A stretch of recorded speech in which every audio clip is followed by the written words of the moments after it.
අපේ දැන් මේ පාරේ මම බදුල්ලට යන්නේ.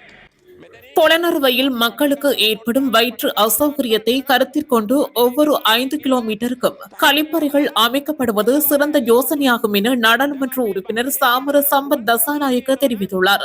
நேற்று முன்தினம் நாடாளுமன்றத்தில் உரையாற்றிய அவர் பிரதி அமைச்சர் DP சரத் அவர்களால் ஒவ்வொரு 5 கிலோமீட்டருக்கும் கழிப்பறைகள் அமைக்கப்பட்ட பின்னர் தானும் அவ்வாறான கழிப்பறையை பயன்படுத்த எதிர்பார்ப்பதாக வேடிக்கையாக குறிப்பிட்டார்.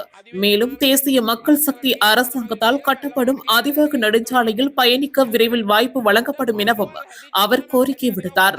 ජනබලවේගේ අධිවේගී මාර්ගය. මේ පාර නුවර නැත්තං නුවර කඩවත නැවතිලා තියෙන එක අපිට නුවරට යන්න අපි යන්නේ ජාතික ජනබලවේගේ ආණ්ඩුවෙන් හදපු අධිවේගී මාර්ගය කියන එක කියන්න යන්න අපිටත් ඒක සතුටුයි. අපි බලාගෙන ඉන්නවා. අපි ඒක බලාගෙන